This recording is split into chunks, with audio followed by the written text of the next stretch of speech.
welcome to Crickpedia. And cricket is finally back. Professional, proper cricket is back, and it's amazing when the top 8 teams play against each other. And we are going to start with our first series, England versus New Zealand. And a lot is at stake in this series, and we are going to decode everything. Let's see what's on the show today. Previewing the visitors, previewing the hosts, and prediction time. Let's talk about the Kiwis first, the New Zealand side. How much does this series have for them? It's a lot that they're going to play for. First thing, they are going into a World Test Championship once this series ends. So a lot has to go their way. 3 things that New Zealand are going to focus on are, the first thing, they want to win the series, because going into a final on a winning momentum, it's always beneficial. Second thing that they want to really be good at is to assess the conditions in England.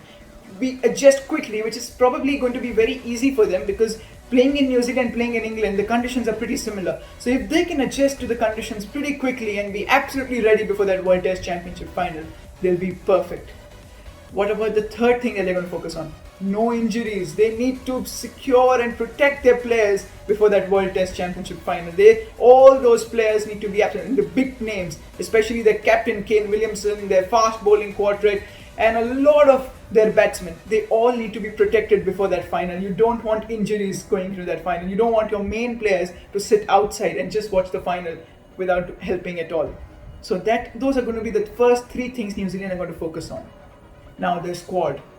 You will notice a lot of big names in this squad. Big side, big names, obviously. Players like Kane Williamson, Ross Taylor, all of them are going to be part of this side. Now there are 3 players I'm looking forward to. God forbid if somebody gets injured before that final, or God forbid if somebody gets injured in this series. You want backups. And if you see that squad, there are 3 players that you would love to watch in the forthcoming years. First one, Rachin Ravindra, the left-arm spinner who can bat as well. Then there is Will Young, another brilliant all-rounder. And then Doug Bracewell. Why have I picked these 3 players? Because their recent records in domestic cricket has been brilliant. And I love watching all 3 of them.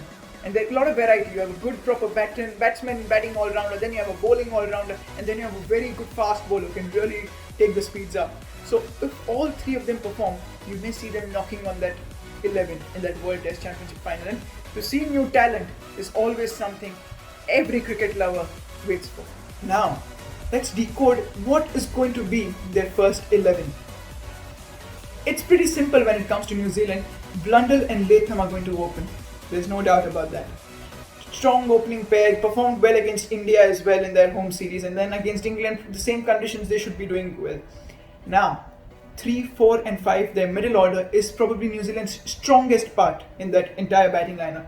You have your captain Kane Williamson, you have vice captain Ross Taylor, and then you have Henry Nicholls. All 3 of them have been scoring runs consistently over the last few months, and that middle order is the one that people are going to get scared of. And if these 3 perform consistently over the next one and a half months, you can see them beat England and also beat India in the World Test Championship final. So that's very important. What about number 6? This is going to be his last bilateral series. BJ Watling is going to play his last bilateral series, then he's going to play that final and retire.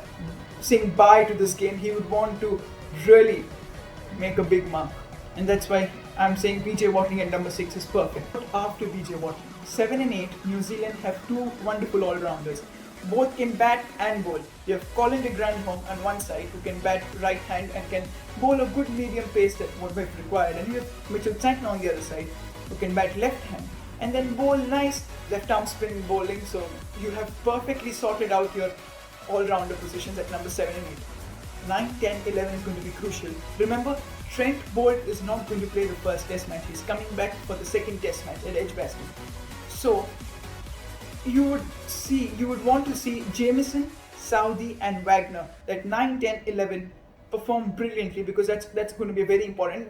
The best part of New Zealand is they have a lot of variety. In Jamieson, you find a 6 feet 8 inch fast bowler, very crucial if a fast bowler has good height. In Southee, you have that bowler who can take the ball away from the batsman. And in Wagner, you have somebody who keeps on making the batsman play at this height, because those short balls that he bowls, and plus he's a left arm seamer. So you have a perfect variety in those 3. and New Zealand would want all those three to perform well.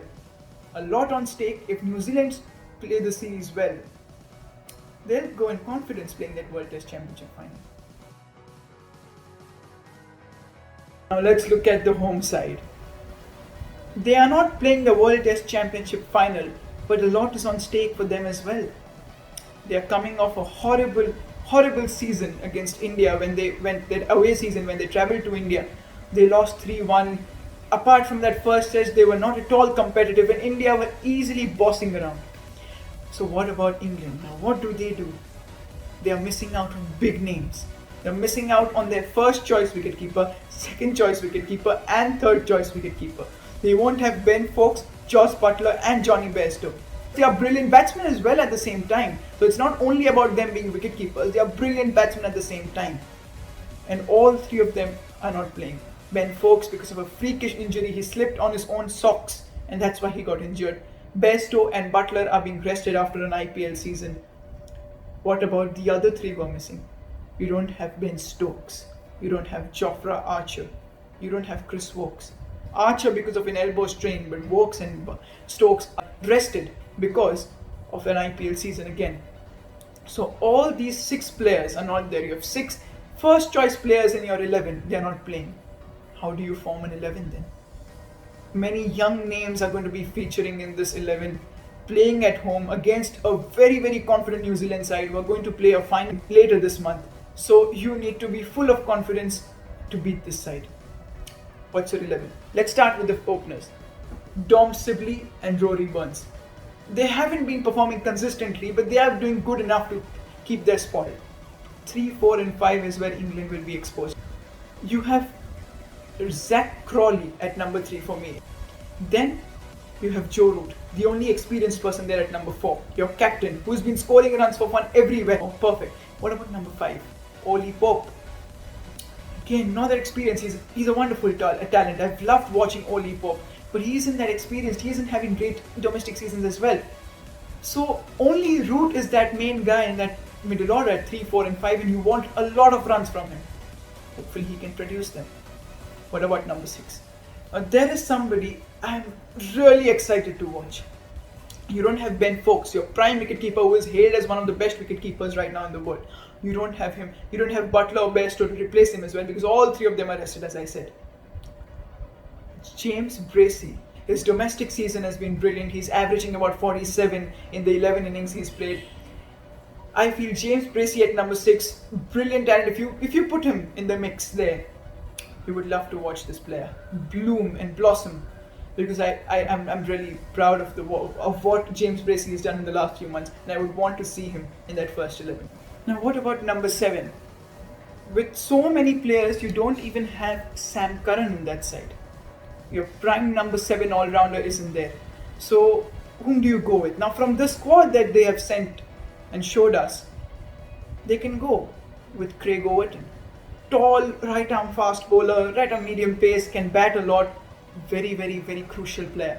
And he is going to be one of those prime players to watch out for, because they all are backup players, and all these backup players are going to get a good chance to feature in that first 11. 8, 9, 10, 11. When they played in India a few months ago, they had 2 spinners, 2 fast bowlers. In England, we want 3 fast bowlers and 1 spinner. The ball is going to be swinging, seaming, everything. All for the fast bowlers. You don't have Archer, you don't have Stokes, you don't have Woakes. Too much responsibility goes on your experienced players. It's Stuart Broad and James Anderson. Both of them will be hunting for wickets because they have to cover up for a lot of players as well. At number 10, a player who has been knocking England's door for a long time. He's not getting his chance, but this time he surely will get his chance. Ollie Stone is somebody who's been trying so hard. And at number 11, the final player is going to be Jack Leach. You need 1 spinner, and left arm spinner is always more important, I mean, in any side, because he takes the ball away from so many right-handers. So this is going to be my 11 for them, and let's see if the home side performs as expected. Now, what do I think? Who is a better equipped side?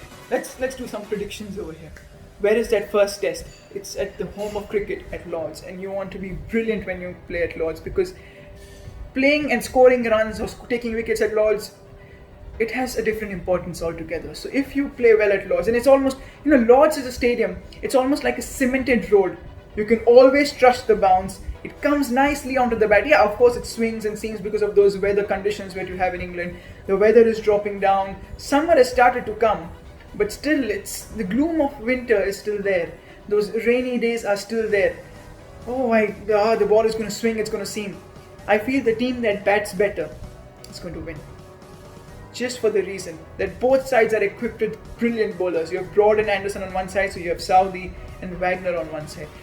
Both sides are equipped with brilliant bowlers. It's going to be the side that bats better. It's the side that's going to win. And if you look at the teams right now, the 11s that we made, New Zealand have a way better batting order than England right now. England are in a bit of a mess. New Zealand will start favourites, but I tell you, favourites don't always win. It's going to start on the 2nd of June at Lords. Stay tuned. If you enjoy this cricketing fun, do like, share and comment. And to know more about my upcoming videos, do subscribe Crickpedia and press the notification bell. Thank you.